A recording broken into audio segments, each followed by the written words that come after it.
How far can a person fall before the world finally decides to catch them?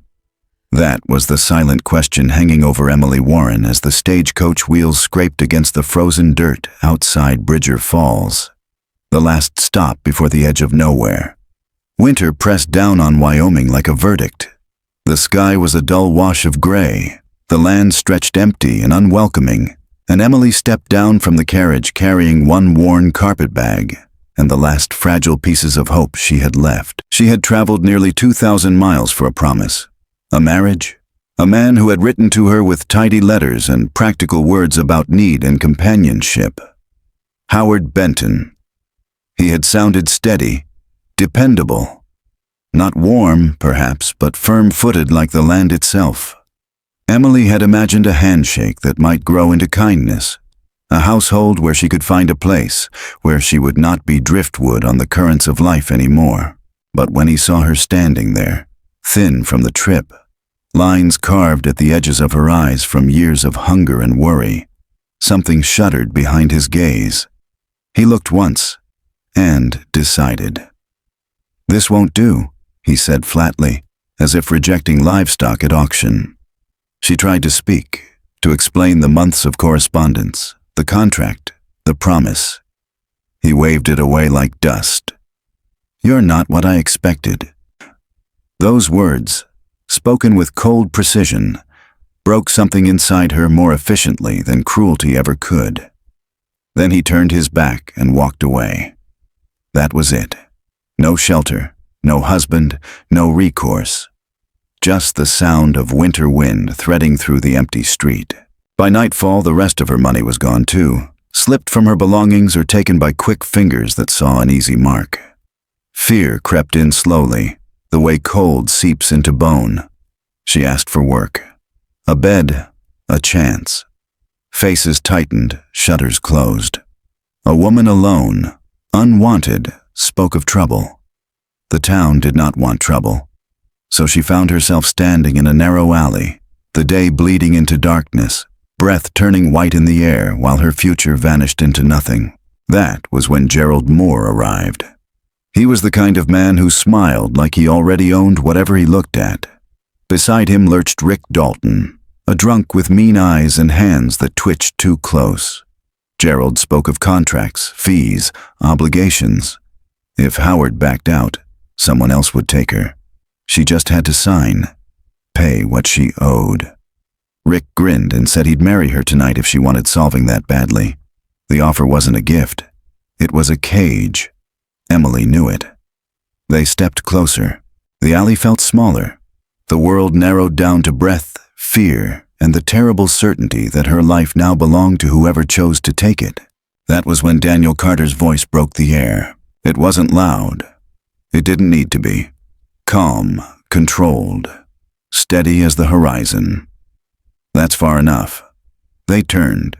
Daniel stood at the mouth of the alley, winter coat dusted with snow, eyes watchful, jaw firm. A widower, though Emily didn't know it yet. A man used to carrying the weight of others, Gerald argued. Rick sneered. Daniel didn't raise his voice. He simply refused to move aside. Something in his stillness made them hesitate. Predators know when prey is gone. Eventually, with muttered threats, they withdrew. Emily swayed, more from exhaustion than shock. She had been braced for disaster so long that safety felt unreal. Daniel stepped closer, not touching, not crowding, just there, present, quietly unyielding. When she finally met his gaze, she saw not pity, not hunger, but a kind of steady recognition, as if he knew what it meant to lose nearly everything. Then he said the words that rewrote the path beneath her feet. "Get up, you're coming home." Simple. Direct. A promise and a lifeline. She wanted to refuse, to stand on her own, to prove she wasn't weak, but she was tired. So very tired. He helped her to the wagon with the same care he might use for something fragile that mattered, and the town slipped away behind them as the horses pushed north into the dark. The ride to Carter Ranch stretched 12 miles through winter silence. Snow stitched itself across the plains. The wagon wheels clicked like a metronome. Emily watched the land pass and wondered if she was stepping into another trap, another arrangement where she would be used, tolerated until she wasn't.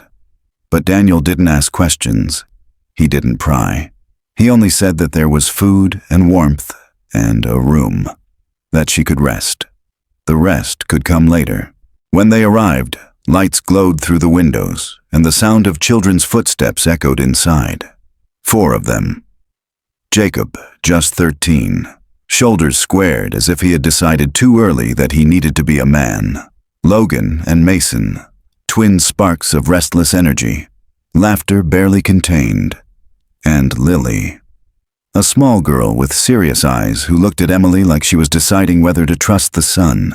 Their mother, Anna, had been gone 2 years. Grief still lived in the air, softened by routine but not erased. Daniel's proposal was quiet, almost businesslike, as if he feared startling her. Help with the children, the home. In exchange, safety, food, a place. No obligation beyond the work. No expectations beyond honesty. She could leave if she wished, or stay and find her footing again. It wasn't charity, he said. It was mutual need. She nodded, not because she fully believed yet, but because something inside her wanted desperately to.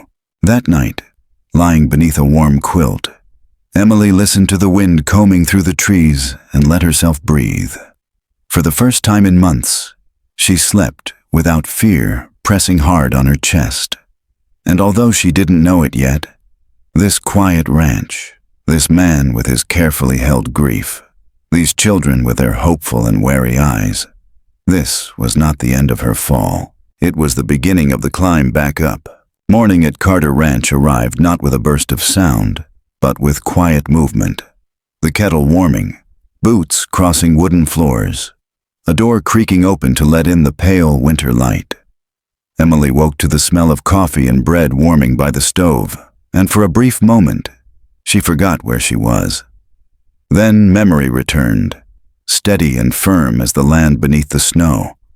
Wyoming, the ranch, Daniel Carter. 4 children, a new beginning that was still fragile enough to shatter if handled carelessly. She rose quietly, careful not to disturb the house. But this was not a place where footsteps went unnoticed. Jacob was already at the table, shoulders straight, eyes sharp beneath the brim of responsibility he wore like a second skin. The twins, Logan and Mason, whispered conspiratorially over a cracked deck of cards, pretending not to watch her. And Lily stood in the doorway, holding a faded doll and studying Emily with cautious curiosity, as if trying to measure the safety of this new presence. Daniel greeted her simply, not warmly, not coldly, just present, grounded, the way a tree stands in all weather.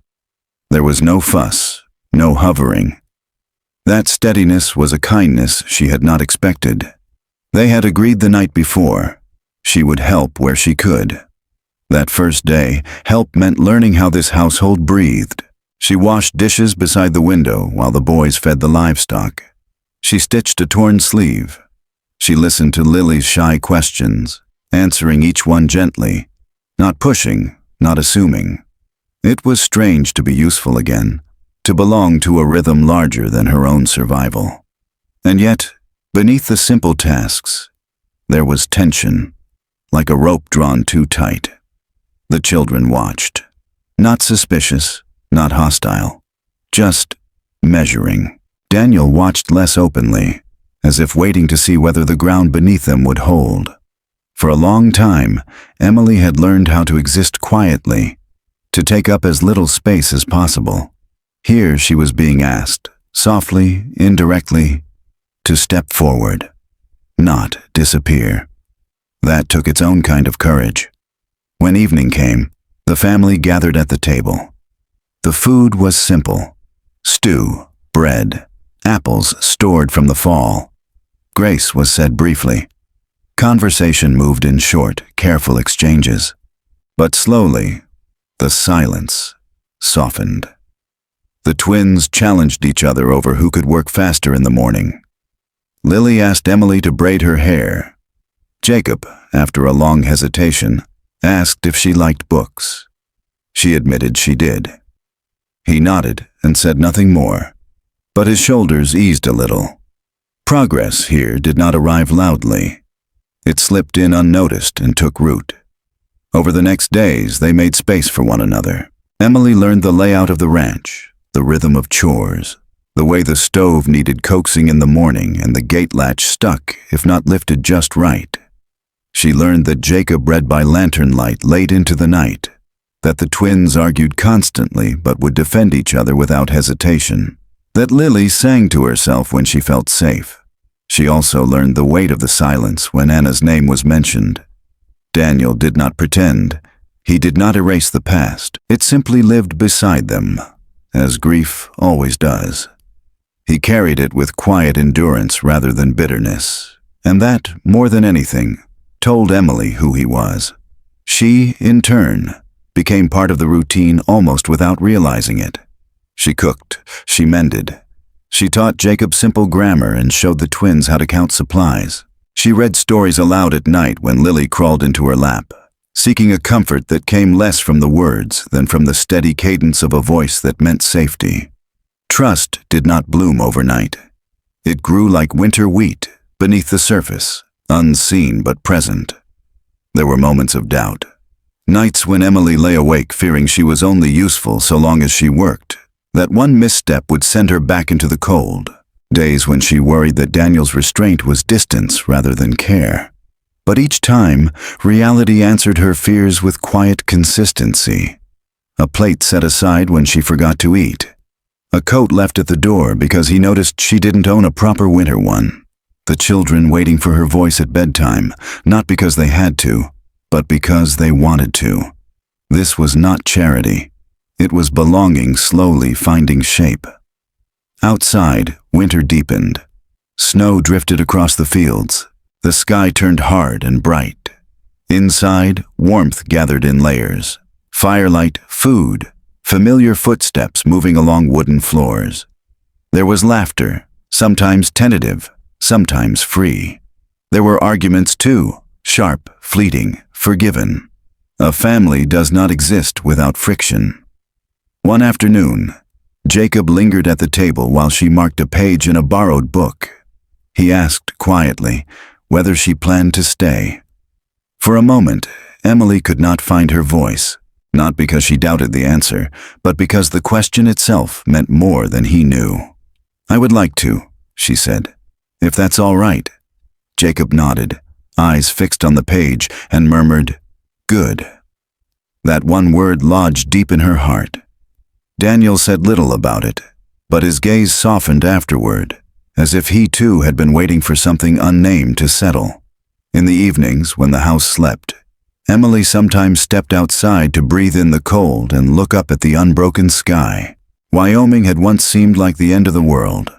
Now, under those wide stars, it felt like a place where a life could be rebuilt piece by careful piece, not with grand gestures, not with promises written in ink, but with meals shared, chores finished, words spoken and unspoken that said, "You matter here."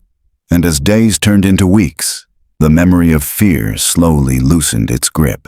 The cold still bit, the wind still howled, and yet, inside that house, something fragile and precious was taking shape. A trust built not on obligation, but on choice. It was not finished, it was not yet strong, but it was real. And Emily guarded it with the same quiet determination that had carried her across a continent. She did not know that the shadows of her past were already circling back. That danger had not finished with her yet. For now, she only knew this. For the first time in years, the future no longer terrified her. It simply waited. Winter did not soften, it sharpened. Days thinned into pale strips of light. Nights stretched long, and the cold carved its way into every seam of the world. Life at Carter Ranch continued with steady rhythm, but beneath that surface, tension began to coil again, slow and unseen. It started with a letter. The envelope arrived folded and worn, carried by a rider who handed it over with a shrug, not knowing he had delivered a spark into dry grass. Daniel read it first, jaw tightening, then passed it to Emily without a word. Gerald Moore had been released on bail while awaiting trial. He claimed unpaid contractual debt.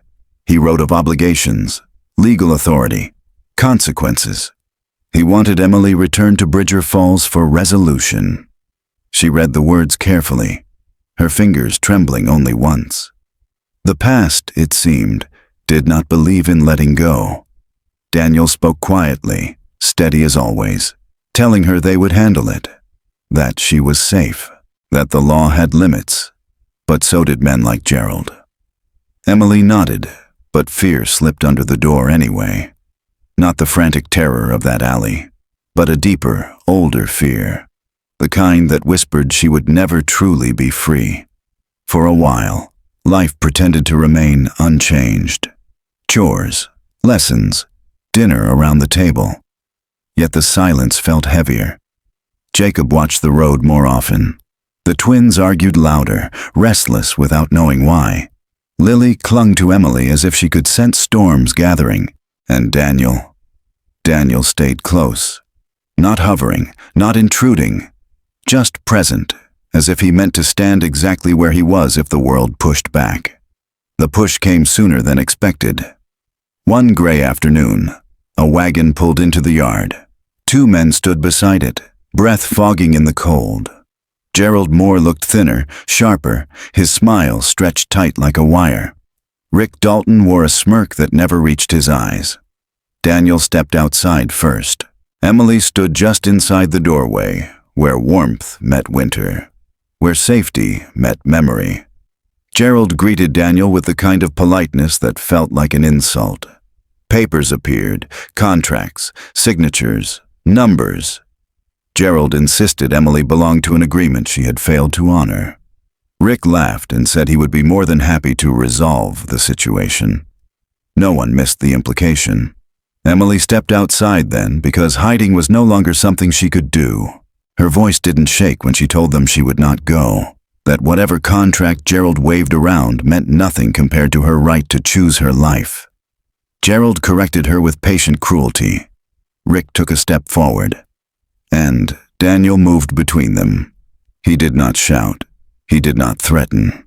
He simply stated, in a voice that held no room for argument, that Emily would not be leaving with anyone against her will. There was a long pause. The air itself seemed to wait. Gerald's smile faltered. Rick's smirk cracked into anger. But the ranch was not just land and buildings. It was a line they could not cross without exposing themselves for what they were. So they left, though not before promising they would return, with law and force behind them. When the wagon wheels finally rolled away, the children came out from where they had been watching with wide eyes. Emily felt their fear as if it were her own. She reassured them with soft words she prayed were true. That night, conversation lingered long after supper. They spoke plainly, not pretending. Gerald was dangerous with a pen, Rick with his temper. Emily told them everything she had hidden behind softer phrasing, how alone she had been, how much power men like that had wielded over lives like hers. Daniel listened, not with pity, but with the kind of anger that stayed quiet because it knew its own strength. Days passed. Then came the second visit. This time Gerald brought a deputy from Bridger Falls, an uneasy man who read from a document about legal claims and owed compensation. Gerald called it business. Rick called it opportunity. Emily called it what it was, coercion wrapped in ink. Daniel refused to release her. The deputy hesitated, weighed his choices, and finally left with the promise that papers would follow. That night, the wind howled hard enough to rattle the windows. Emily could not sleep. She went to the kitchen, wrapped in a shawl, and found Daniel there already, staring into the fire as if searching for a path through the flames. They talked quietly, not about fear, but about truth. He told her she didn't owe him anything, that she could stay because she chose to, not because danger forced her to. And slowly, Emily realized something important. She was no longer merely being protected. She was standing beside someone, equal, seen. Still, danger moved closer. News came that Gerald had been arrested again, his dealings exposed by others like her who had spoken out. Relief should have followed. Instead, Rick Dalton stepped into the empty space, drunk on anger and imagined rights. One icy afternoon, he returned alone. No papers, no witnesses, just the sour smell of desperation and the brittle edge of threat. He shouted her name across the yard, daring anyone to deny him. The children froze. Daniel moved fast, but Emily moved faster. She stepped outside, rifle in hand. Not shaking, not pleading, just steady. The world seemed to narrow again, like that alley on the first night. But this time, she was not cornered. She told Rick, clearly and calmly, that he would leave, that whatever he believed she owed him was gone, that he would not step 1 inch closer without putting himself in danger he could not control. For one heartbeat, he laughed. Then he saw her eyes, not cruel, not hysterical, simply resolute. Something inside him faltered. Men like Rick only knew how to handle fear. They rarely knew what to do when met with strength. He cursed, spat into the snow. Then he left. Daniel stood behind her, not as a rescuer, but as a witness to the moment she claimed her own life back. When the door shut and silence settled again, Emily's hands finally began to shake. Daniel reached out, not to steady her, but to let her steady herself, trustfully, respectfully. And she did. That night the house felt different. Not lighter. Life rarely grants such easy endings, but grounded. Safe in a way that no contract could threaten again. Outside, the sky cleared, stars sharp as cut glass. Inside, a family gathered around the fire, closer than before, bound not by fear, but by choice. The shadows had returned. And this time, they had been told to leave. Winter settled deep into the land, not just as weather, but as atmosphere, as if the world itself had taken a long, slow breath and refused to release it. Snow lay thick across the fields, fences stood traced in silver, and the air held a sharp quiet that made every sound feel louder. Life at Carter Ranch continued, but the memory of Rick Dalton standing in the yard did not fade. It lingered like a bruise, half forgotten until touched. Emily moved through the house with steady purpose, teaching lessons, mending shirts, cooking meals. But she carried within her a question she had never dared to ask before. Was she finally living her life, or still surviving inside it? The answer revealed itself the day Rick came back. There was no warning, no letter, no deputy. Just the crunch of boots on snow and the ragged outline of a man who had run out of patience with the world and decided to take what he wanted from it. Daniel was in the barn. The boys were outside stacking wood. Lily sat at the table, tracing shapes in the frost against the window. Emily saw Rick before anyone else.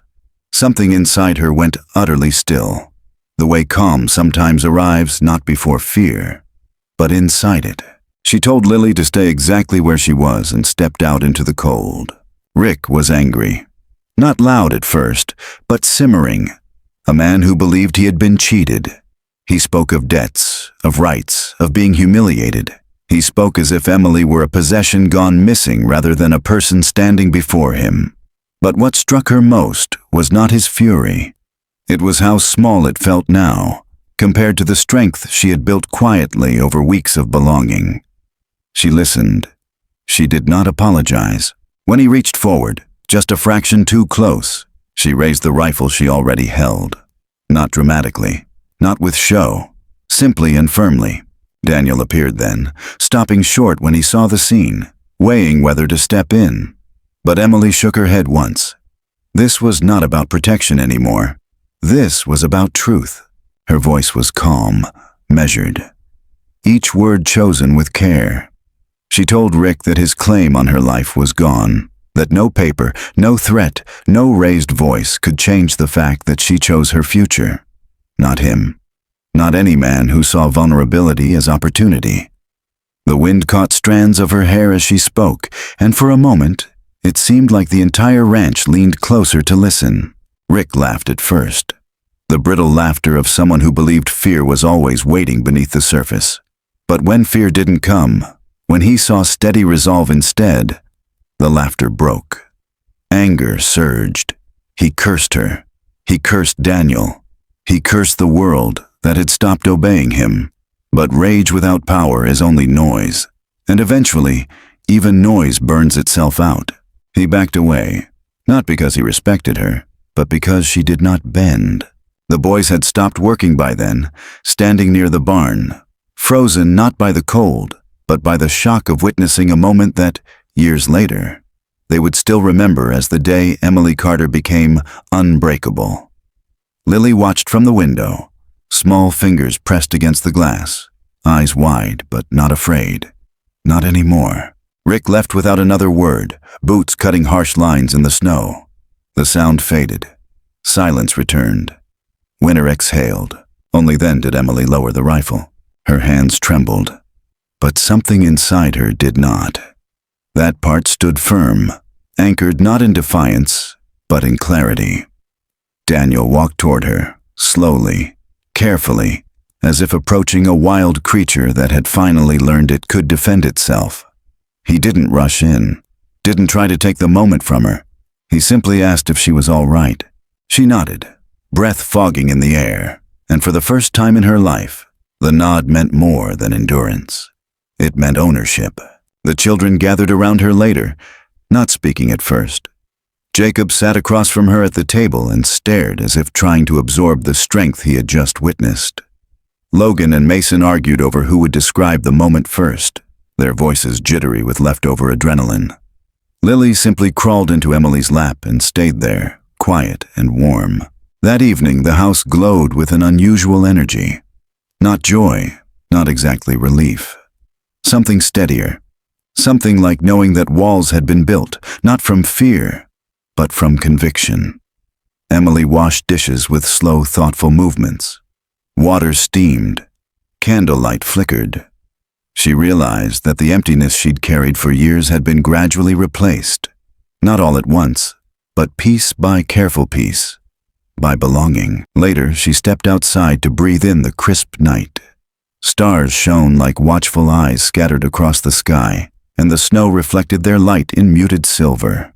Daniel joined her, hands tucked into his coat pockets. He did not speak right away. When he finally did, his voice was quiet. He told her he was proud, not because she had stood up to a dangerous man, but because she had finally believed that she had the right to.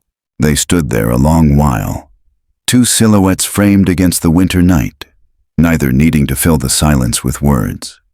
Emily understood then that courage wasn't a sudden surge of strength. It was the slow rebuilding of self until the day came when fear no longer held the final say. Inside the house, the fire crackled. The children slept. Outside, the land lay still beneath the weight of winter. And for the first time since her journey began, Emily knew with quiet certainty that power, real power, was not taken. It was reclaimed. Snow softened in late winter light, and the day slowly began to lengthen, as if the sky itself was learning to breathe again. Life at Carter Ranch did not change in any grand, cinematic sweep. It shifted quietly, like a door easing open, letting in warmth 1 degree at a time. Emily noticed it first in the mornings. Jacob no longer hovered at the edge of the room as if ready to carry the weight of the world alone. Instead, he asked her opinion about lessons, about the livestock, about the way things should run. Logan and Mason argued less fiercely, saving their energy for elaborate competitions that always ended in laughter. Lily followed Emily's shadow with the certainty of a child who knows she will never again be left alone in the world. And Daniel. Daniel moved through each day with a subtle lightness that had not been there before. The lines around his eyes softened. He spoke more, smiled more, trusted the future a little more. The house, once held together by habit and necessity, had begun to beat with a different rhythm. Not only survival, not only duty, something warmer, something shared, And affection grew there, steady and unforced. It emerged in small gestures, a blanket placed on tired shoulders, a shared glance over the dinner table, hands brushing when passing dishes back and forth. Emily found herself thinking less about what she could lose, and more about what she was already holding. Yet it wasn't until the days before the new year that the truth of it fully revealed itself. Outside, neighbors traveled from ranch to ranch, sharing food, conversation, bits of news about the weather and the roads. Inside, the Carter home filled with the smells of cooking and the sound of preparation. The children decorated clumsily but enthusiastically, tying scraps of ribbon and bits of evergreen into makeshift celebration. It wasn't elegant. It wasn't perfect. It was real. One evening, when the work was finished and the house rested in flickering lamplight, Daniel asked Emily to walk with him. They stepped outside into the cold, boots pressing into snow that glittered faintly under the stars. He did not speak for a while. Silence was never uncomfortable between them. It was a space they both understood. At last, he said what had been growing inside him for months. Not with flowery words, not with dramatic speeches. Just quiet honesty. He told her she had brought life back to his home, that the children laughed again because she had given them permission to feel safe, that he himself had begun to imagine days ahead instead of merely enduring them. Then he paused, gathering the courage to say more. He did not ask her out of obligation. He did not imply debt. He did not ask her to fill a gap or replace a memory. He asked her as a partner, equal, respected, loved. If she wished, he said, they could build a life together. Not bound by survival, not tied by fear, but joined by choice. Her answer came with tears, and not because of sorrow. For the first time in her life, someone had asked her to stay not because she was useful, but because she mattered. Their wedding was small, almost quiet. A few neighbors, a simple ceremony. No grand dresses, no staged photographs, no theatrics.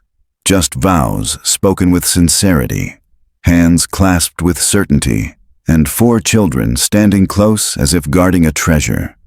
When it ended, the boys cheered, Lily cried with happiness, and Jacob whispered the word, Mom, with shy reverence. Emily's heart took that word and placed it somewhere sacred inside her. In the days that followed, life did not become perfect. There were still arguments, still grief that surfaced unexpectedly, still challenges with cattle and weather and bills. But now those struggles belonged to all of them, shared, distributed, held together. The scars of the past did not vanish. They softened.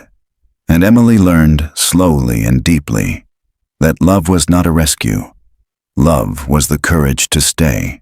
As New Year's Eve arrived, the family gathered around the fireplace. Food warmed on the stove. Laughter echoed against wooden walls, and the children fought sleep as midnight approached.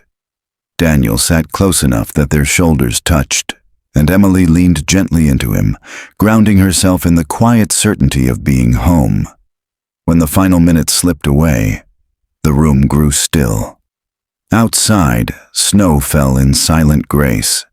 Inside, the fire burned low and steady. Midnight arrived without spectacle, only with the soft weight of renewal. Emily closed her eyes and let the moment settle inside her.